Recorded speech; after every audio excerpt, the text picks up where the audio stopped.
It was 6:47 p.m. on Thanksgiving Day.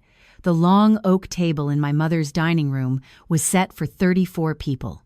It was the kind of table that stretched from one end of the dining room to the other, the kind you only pull out once a year when the whole family descends and fills every chair. The turkey was carved, the candles were lit. Someone had folded the cloth napkins into little fans. The house smelled like rosemary and butter and the specific warmth that comes from too many bodies in a room that isn't quite big enough. And my mother was standing up with a wine glass raised like she was about to give a speech at a corporate event. "To the family, that actually matters," she said, and she smiled. 33 glasses went up. Wine caught the candlelight. Someone laughed. My sister Diane clinked her glass against my brother Patrick's. My other brother Sean was already eating. He didn't care about toasts. He cared about the sweet potato casserole. Then my mother looked at me. She didn't raise her glass higher or lower. She didn't change her expression. She just looked at me the way you might look at a piece of furniture you were thinking about replacing, and she said it clearly enough for every single person at that table to hear. "You won't get a cent from Grandma. You've never done anything for her." Nobody flinched. Nobody corrected her. 33 people sat there with their glasses still raised, and not one of them said a word. I didn't say a word either. I set my napkin on the table. I picked up my coat from the back of the chair. I walked out of that house at 6:49 p.m. And I didn't look back. What none of them knew, not my mother, not Diane, not Patrick, not Sean, not a single one of those 34 people at that table, was that I had been taking care of Grandma Margaret for 3 years. Every single week, sometimes twice a week. Doctor's appointments, grocery runs, medication pickups, plumbing emergencies at 2 a.m. I had been doing it quietly, and I had been doing it alone. And 11 days after that Thanksgiving dinner, Grandma Margaret died. 1 week after that, the lawyer called, and that is when everything my mother believed about our family started to fall apart. To understand what happened at that reading, you have to understand who Margaret Callahan was. And to understand that, you have to understand our family. Grandma Margaret, everyone called her Maggie, was 78 years old when this story begins. She lived in a small colonial house on Elm Creek Road in a quiet suburb about 40 minutes outside the city. The house was paid off. Had been paid off for over 20 years. She'd lived there since before my mother was born. And before that, she and my grandfather had bought it together for a price that people in our generation can barely comprehend. She was not a wealthy woman in the way most people would understand that word. She didn't drive a luxury car. She didn't wear designer clothes. She shopped at the same grocery store she'd shopped at for 40 years. She clipped coupons out of the Sunday paper even though she didn't need to. Old habits. But here's what most of my family didn't bother to find out. Grandma Maggie had been quietly, methodically investing for decades. My grandfather had been a mechanical engineer. He wasn't flashy about money. He was careful with it. When he died 12 years ago, he left Maggie with more than just the house. He left her with a retirement portfolio that had been growing untouched for over 30 years. And Maggie, sharp as a tack until the very end, had let it keep growing. None of us knew the exact number, not even my mother, because nobody thought to ask, and Grandma Maggie never volunteered it. My mother, Karen, was the eldest of Maggie's 3 children. He was the one who ran the family. She was the one who organized holidays, sent the group texts, made the decisions about who sat where at dinner. She was the one who decided somewhere along the line that I was the least important person in our family. I was 19 when that started. I just dropped out of community college, not because I didn't want to learn, but because I couldn't afford it and my parents wouldn't help. Diane was at a 4-year university, fully funded. My parents paid for her tuition, her apartment, her books, everything. When I asked for even a small loan to finish my degree, my father said, "We can't just give money to everyone, Claire." Diane graduated with honors. My parents threw her a party with over 60 guests. I got my GED through an online program while working 2 jobs. Nobody acknowledged it. That was the pattern, and it continued for years. By the time I was 23, I had worked my way into a stable job at a healthcare nonprofit. I wasn't making a fortune, but I was managing a small team. I was good at what I did, and I was building something real. My mother still introduced me to people at family gatherings as the one who didn't finish school. As if that single fact defined everything about who I was. Diane became a marketing executive. My parents told everyone about it. Patrick became a sales manager. They were proud of that, too. Sean was still figuring things out, but he was the baby, so nobody held it against him. And Claire. Claire was the disappointment. Claire was the one who couldn't get her life together. Claire was the one my mother looked at across that Thanksgiving table and dismissed in front of 34 people without a second thought. But here's the thing about Claire that nobody in that room understood. Claire was the only one who visited Grandma Maggie. It started small. I went over one Sunday about 3 years before the Thanksgiving dinner. Diane had mentioned offhand that Grandma had called her and said she felt lonely. Diane said she was busy. Patrick said he'd go sometime. Nobody went, so I did. I knocked on the door at 11 a.m. Grandma opened it in her housecoat, her hair not brushed. A look on her face like she hadn't expected anyone to actually show up. She looked at me for a long moment. Then she said, "Claire, come in. I just made coffee." That was the first Sunday. I went back the next Sunday. And the next within a month, it was every week. I drove 40 minutes each way and I sat in her kitchen and we talked, sometimes for an hour, sometimes for 3. She told me about her life, about growing up in Ireland, about meeting my grandfather at a dance hall in 1968, about raising 3 children in a house that was too small but felt enormous because of how much love was in it. And I listened. She listened. Not the way my mother listened, which was really just waiting for her turn to talk. I listened the way you listen to someone who has something important to say and has been waiting a long time for someone to hear it. After about 6 months, I started noticing things. Small things. A light bulb in the hallway that had been out for weeks. A leak under the kitchen sink that had left a brown stain on the cabinet. A stack of medical bills on her counter that she hadn't opened. So, I fixed the light bulb. I called a plumber for the sink and paid for it. I sat with her and went through the medical bills one by one and helped her sort out what insurance would cover and what she needed to pay. She never asked me to do any of it. I just did it. And every time I did, she'd look at me with this expression, quiet, grateful, a little surprised, like she still couldn't believe someone had bothered. "You're the only one who comes, you know," she said to me one Tuesday in March, about 2 years into my visits. It wasn't a complaint, it was just a fact. She said it the way you'd state the weather. I didn't tell her that I knew. I didn't tell her that I'd called my mother 3 times to suggest that someone else in the family visit more often. I didn't tell her that my mother had said each time some version of, "She's fine, she's old, that's what old people do."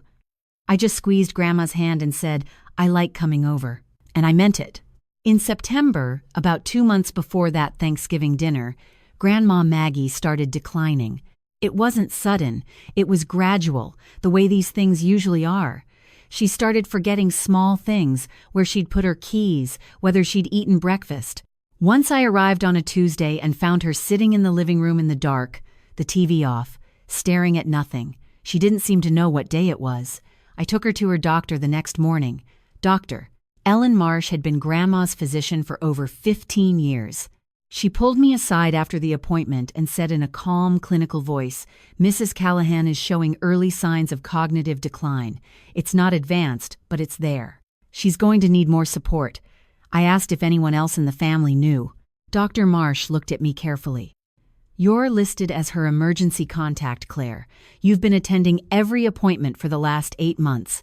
As far as I can tell, you're the one providing her care." I had been for a while, without even realizing it had become that much of my life. I was the one who refilled her prescriptions at the pharmacy on Maple Street every 3rd Thursday. I was the one who called her every single morning at 8:15 a.m., just to make sure she was up and eating. I was the one who noticed one Sunday that she had forgotten to pay her electric bill for 2 months in a row, not because she couldn't afford it, but because the paperwork had confused her. I fixed it quietly. He never knew, and still no one else in the family had called once to ask how she was doing. I called my mother that evening. I explained what Dr. Marsh had said. I asked if Karen could come help even just once a week, even just to sit with Grandma so I could take a break. My mother was quiet for a moment. Then she said, "Claire, I have a full-time job." Diane has a full-time job. We can't all rearrange our lives because Grandma's getting old. That's what happens. She'll be fine. I called again 2 weeks later. Same answer, a little less patient.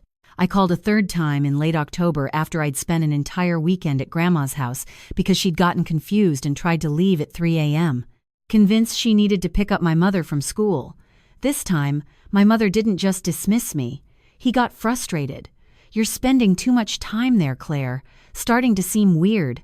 We have a life. Normal people don't do this. Just let her be." I hung up. I didn't call again. That was 3 weeks before Thanksgiving. 3 weeks before my mother stood up at that dinner table and told 34 people that I had never done anything for Grandma Margaret. I sat through that toast. I heard every word. And I said nothing because I had learned a long time ago that arguing with my mother in front of the family was a losing battle. He controlled the narrative. He always had. So, I left quietly and I went home and I called Grandma Maggie and I asked her if she wanted company the next morning. "Yes," she said. "I'd like that very much." Grandma Margaret died on December 8th. I was there. I was there because I had been there almost every day for the previous 2 weeks, ever since her condition had worsened. I had taken unpaid leave from work. I had slept on her couch 4 nights in a row. I had called her doctor, spoken to the hospice nurse, made sure her medications were correct, held her hand through the bad hours, and made her tea during the good ones. She died at 4:22 p.m. on a Tuesday. The hospice nurse was in the next room. I was sitting in the chair beside her bed, holding her hand. She didn't say anything dramatic at the end. She didn't give me a final speech. She just squeezed my fingers one more time very lightly, and then she was gone. I sat there for a long time afterward. I don't know how long, maybe 20 minutes, maybe an hour. The room was very quiet. Then I made the phone calls. I called the hospice office first. Then I called the funeral home. Grandma had already arranged everything through a Mead plan, so there wasn't much to do. Then I called my mother. Karen answered on the second ring. I told her in a flat voice that Grandma had died. There was a pause on the other end. Then my mother said, "Oh, they was anyone with her?" "Yes," I said. "I was." Another pause. "They all called Diane and the boys. We'll figure out the funeral." That was the entire conversation. 12 seconds of silence, 2 questions, and a plan to figure it out. "No." "Are you okay?" "No." "I'm sorry." Nothing. The funeral was held 3 days later. Quiet. 41 people attended, mostly Grandma's old neighbors and a few friends from her church. My mother wore a black dress she'd bought the morning of. Diane brought flowers that cost more than Grandma spent on groceries in a month. Patrick and Sean stood at the back and left early. I stood at the graveside alone after everyone else had drifted toward the parking lot. I stayed for 15 minutes. I didn't cry. I had done my crying in that quiet room on Tuesday afternoon alone with her hand in mine. At the funeral, I just felt empty, like someone had reached into my chest and removed something that had been keeping me steady for years. Grandma Maggie was the only person in my family who had ever made me feel like I mattered, and now she was gone. It was 5 days after the funeral, 10 days after her death, when the group chat exploded. My mother had gotten an email from Grandma's estate attorney, a man named Daniel Callahan. No relation to us despite the shared last name, just a coincidence that Grandma had always found amusing. The email was straightforward. A wool reading had been scheduled. All named parties were required to attend. The date was set for the following Thursday at 2 p.m. What happened next in that group chat told me everything I needed to know about my family. Within an hour of my mother forwarding the email, Diane had sent a message. "Okay, so what do we think the house is worth?" I looked it up.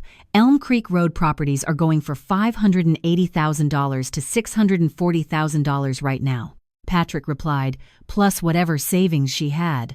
Dad mentioned she had money somewhere. "Sean, are we splitting it 4 ways or 3? Does Claire even count?" "My mother will figure it out at the reading. Everyone just show up and be normal." Nobody mentioned Grandma. Not once.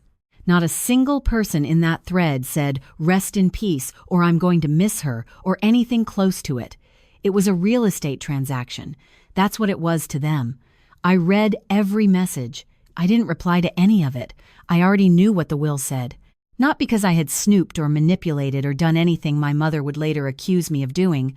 I knew because Grandma had told me herself. 6 months earlier, on a quiet Sunday afternoon, she had asked me to sit down. She had a cup of tea in her hand and a look on her face that I hadn't seen before. Serious, deliberate, like she had been thinking about something for a long time and had finally decided to say it out loud. "Claire," she said, "I want you to know something about the will." I told her she didn't have to tell me. She waved her hand and said, "I want to. It's important." She told me everything. The house, the investments, the savings account she'd kept separate from the checking account for 15 years. All of it. And she told me who it was going to. "I know it's a lot," she said, "and I know it's going to cause a fuss, but I've thought about it very carefully, and I know what I want." I looked at her for a long. Then I said, "Grandma, are you sure?" She smiled. It was the warmest smile I had ever seen on her face. I have never been more sure of anything in my life. Thursday, 2 p.m. The offices of Callahan and Associates on the 14th floor of a downtown high-rise. The conference room was large, larger than it needed to be. A long mahogany table, leather chairs, a window that looked out over the city, a box of tissues on the table, which struck me as a small, thoughtful detail that said a lot about how often these meetings went. I arrived at 1:45. The receptionist smiled and led me to the room. I was alone for about 4 minutes. I sat in one of the chairs near the end of the table, folded my hands, and breathed. My mother arrived at 152 with Diane. They were dressed well, not morning clothes exactly, but polished, put together. Diane had her hair done. My mother had on a blazer I hadn't seen before. They sat across from me without speaking. My mother glanced at me once quickly, the way you glance at something you'd rather not see. Patrick arrived at 1:57. Sean showed up at 1:59, slightly out of breath, phone still in his hand. Mr. Daniel Callahan entered at exactly 2 p.m. He was a tall man in his mid-60s, gray hair neatly combed, dark suit, reading glasses on a chain around his neck. He carried a manila folder and a leather portfolio, and he set them both on the table with the kind of quiet precision that told you he had done this many, many times before. "Good afternoon," he said. "Thank you all for being here. I want to start by saying that I'm sorry for your loss. Margaret was a dear friend, and I know this is a difficult time." He paused. He looked around the table. My mother nodded. Diane shifted in her chair. Patrick checked his watch. "I'm going to read the will now," Mr. Callahan continued. "It is legally binding. It was executed on June 14th of this year, approximately 6 months before Margaret's passing. It was witnessed by 2 parties unrelated to this family, and it was notarized at my office. I want to be clear about that before we begin, because it's important." He opened the manila folder. The estate of Margaret and Callahan includes the following assets. He adjusted his glasses. The property at 14 Elm Creek Road assessed at $620,000. A savings account at Brookfield National Bank holding $487,000. A brokerage investment account currently valued at $1,214,000 and a secondary savings account holding $41,000 in miscellaneous funds. He paused. The room was very still. $2,500,000. That was the number. I watched my mother do the math in her head. I watched Diane's eyes go wide. I watched Patrick sit up straighter in his chair. "The bequests, Mr. Callahan said, and he turned the page. To Karen Donovan, $5,000. My mother blinked. She didn't say anything, but something shifted in her face, a small tightening around the eyes. To Diane Donovan, $5,000. Diane's mouth opened slightly. She closed it. To Patrick Donovan, $5,000. Patrick looked at the table. To Shaw Donovan, $5,000. Sean looked at my mother. He didn't look back. Mr. Callahan turned the page again. He took a breath, and then he read the next line. The entirety of the remaining estate, including all property, all accounts, and all assets not otherwise specified, is to be given to Claire Marie Donovan. Nobody spoke. The silence lasted for 10 seconds. I counted 10 full seconds where nobody in that room made a sound. No breathing that I could hear, no shifting, nothing. Just the faint hum of the air conditioning and the distant noise of the city 14 stories below us. Then Mr. Callahan said, "There is also a letter." He reached into the leather portfolio and withdrew a single sheet of paper, cream-colored, folded once. He unfolded it carefully as if handling something fragile. And he read it aloud, "To my granddaughter, Claire. This letter is meant to explain my decision, though I don't think it needs much explaining to anyone who is paying attention. Claire visited me every week for 3 years. She drove 40 minutes each way and she never once complained about it. He took me to my doctor when no one else would. He paid my bills when I was too proud to ask. He sat with me on the hard days and made me tea on the good ones. He was there when I was frightened. She was there when I was lonely. She was there when I was dying. I watched my other grandchildren grow up, and I love them. But Claire is the only one who ever showed up for me. Not because she had to, not because someone told her to, because she wanted to. I have thought carefully about this decision, and I have made it with a clear mind and a full heart. Use this to build the life you deserve, my dear girl. You have earned it with all my love, Grandma Maggie." Mr. Callahan folded the letter and set it down on the table. The silence this time was different. It wasn't the stunned silence of a few moments ago. It was heavier, thicker. It had weight to it. I was crying. I hadn't planned to cry. I hadn't wanted to. But the letter, hearing her voice in those words, hearing her say the things she had never said out loud to me, not once in all those years, it broke something open in my chest that I couldn't hold back. My mother was the first one to speak. "This is a mistake," she said. Her voice was very controlled, very flat. "Read it again." Mr. Callahan looked at her over his glasses. "Mrs. Donovan, I have read it correctly. The will is clear. It can't be right. Claire didn't. She wasn't." My mother stopped. She seemed to catch herself as if she realized she was about to say something that would sound very bad in front of a lawyer. Diane spoke next. "There has to be an error. Grandma wasn't thinking clearly. She had cognitive decline. Everyone knows that." Mr. Callahan nodded slowly. "I understand your concern, but I want to draw your attention to 2 things. First, this will was executed on June 14th, nearly 6 months before Margaret's passing, and well before any significant cognitive decline was documented. Second, I have a statement from Dr. Ellen Marsh, Margaret's physician, confirming that Margaret was of sound mind and full legal capacity at the time of signing. He opened the portfolio again and slid a printed document across the table. It was Dr.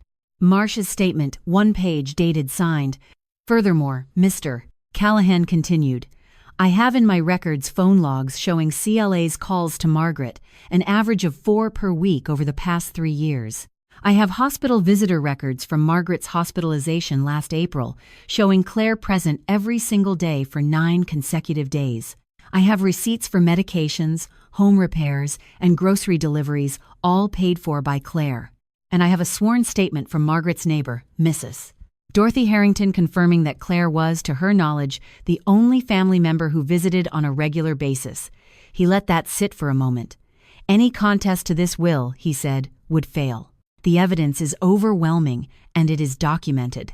I say this not to be unkind, but because I want to save you the expense and the time. Margaret was very clear about what she wanted, and she wanted Claire to have it." The room was quiet again. Patrick was the next to speak, and his voice had a hard etch to it. "So, she just gets everything, and we get $5,000 each. That is what the will states." "Yes, that's not fair," Sean said, and he sounded for the first time in his life genuinely upset. "Were her grandchildren too?" Mr. Callahan looked at him with an expression that was not unkind, but was also not sympathetic. "Fairness," he said gently, "is a matter of perspective. Margaret made her decision based on what she experienced. And what she experienced was that one person in this room showed up for her. The will reflects that my mother had gone very pale. She was staring at the table, at her hands, at nothing in particular. Diane was looking at me for the first time all afternoon, and there was something in her expression I couldn't quite read. Anger, yes, but underneath it something else, something that looked almost like shame. I didn't say anything. I sat in my chair with tears still drying on my face, and I looked at Mr. Callahan and I said, "Thank you for reading that." He nodded. The meeting is concluded. Claire, I'll be in touch with you this week regarding the next steps in executing the estate. The rest of you are welcome to stay as long as you need." He gathered his folder and his portfolio and he left the room. My mother stood up. "Claire," she said. Her voice was tight, controlled. "We need to talk about this." I stood up too. I picked up my coat. I looked at her. Really looked at her for the first time in years. And I said very quietly, "No, we don't." And I walked out. The calls started that evening. My mother called me 14 times between 5 p.m. and midnight. I didn't answer any of them. At 12:17 a.m., she sent a text. "We need to discuss this like adults. Call me in the morning." I didn't call her in the morning. By the next day, the family had regrouped. Diane called me at 9 a.m. Her tone was different from the conference room, softer, more careful, like she was handling something delicate. "Claire, listen. Nobody is saying you don't deserve something, but $5,000 each, that's nothing. Grandma would want us to work this out as a family." I listened to her talk for about 30 seconds. Then I said, "Diane, the wool said what it said, but I have to go." I hung up. By Thursday of that week, exactly 1 week after the reading, my mother had called me 47 times. 47? I know because I counted. Patrick had sent 11 texts. Sean had left 3 voicemails, each one more frustrated than the last. Diane had sent a single long email that I read once and didn't reply to. The messages fell into predictable phases. Phase 1 was denial. "This can't be right. There must be another will. Grandma would never do this." Phase 2 was anger. "You manipulated her. You turned her against us. This is exactly what you wanted." Phase 3 was bargaining. "Just give us the house. Keep the money. Split it 50/50 and we'll drop it. Come on, Claire, we're family." Phase 4, the one that came last and the one that told me the most, was desperation. "Please, we need to talk. Just pick up the phone." I didn't pick up the phone. On the following Monday, my mother retained a lawyer of her own, a man named Gregory Hale, who specialized in estate disputes. She filed a formal notice of intent to contest the will on the grounds of undue influence and lack of testamentary capacity. I found out about it when Mr. Callahan called me. "Mrs. Donovan has filed," he said, calm as always. "I want you to know that this is not unusual. It happens frequently in cases like this. And I also want you to know that it is going to fail." He walked me through the evidence again. The phone records, the visitor logs, the receipts, Dr. Marcia's statement, the neighbor's testimony. He told me that the will had been executed 6 months before Grandma's death, well before any documented decline. He told me that 2 unrelated witnesses had been present at the signing. He told me that Margaret had updated the will 3 separate times over the course of 2 years, and that every single version said the same thing. "This contest will not succeed," he said, "but it will cost your mother money. Attorney fees for a case like this typically run between $15 and $40,000. And if the contest fails, which it will, she will also be responsible for your legal fees, which I estimated somewhere between $10 and $20,000. I asked him if there was anything I needed to do. "No," he said. "Just let the process run its course. I'll handle everything." The contest was formally heard 6 weeks later in probate court. I attended, but I didn't need to do anything. Mr.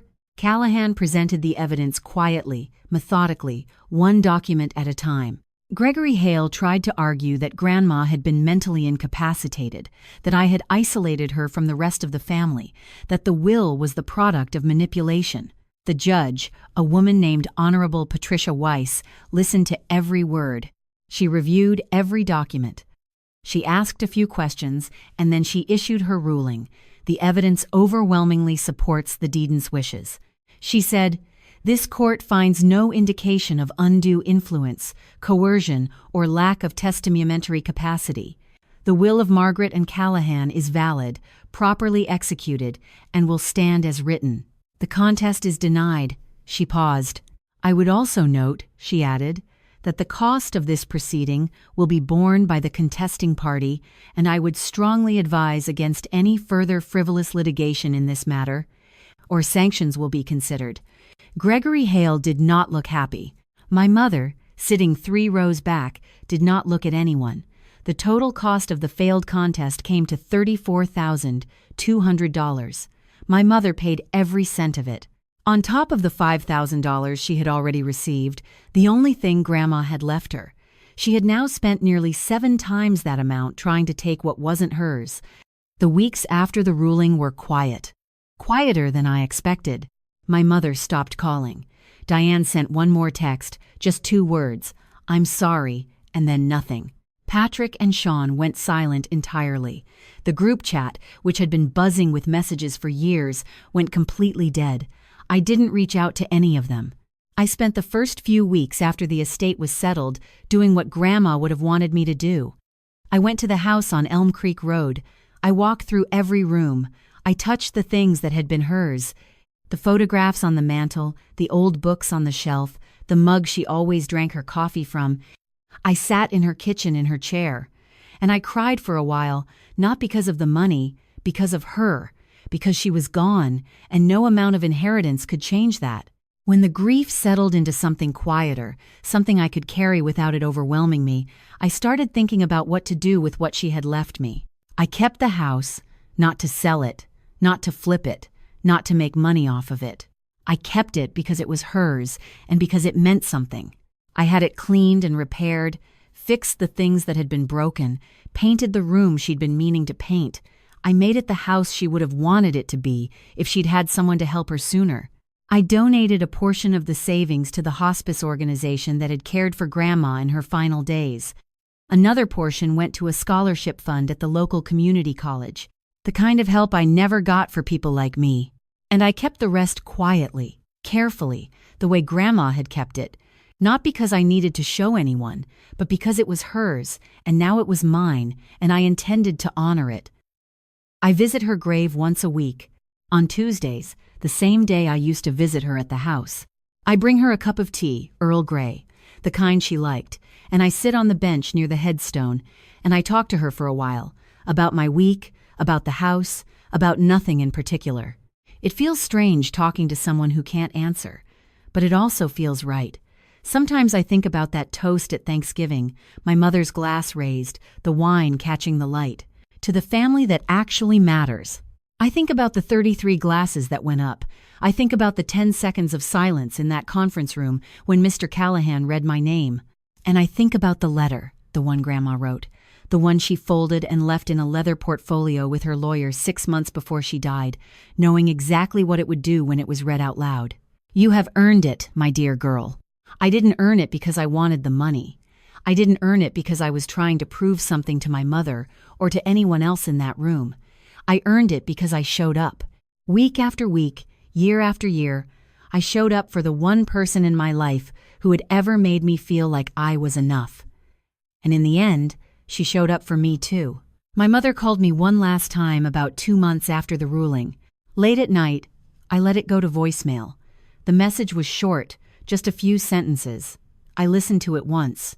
She didn't apologize. She didn't ask for anything. She just said, "I hope you know what you've done to this family, Claire." I listened to it. I thought about it for a while and then I deleted it. Some things, once they're said, can't be unsaid, and some doors, once they close, don't have to open again. I made my peace with that a long time ago. I just didn't know until Grandma Maggie showed me that it was okay to let go.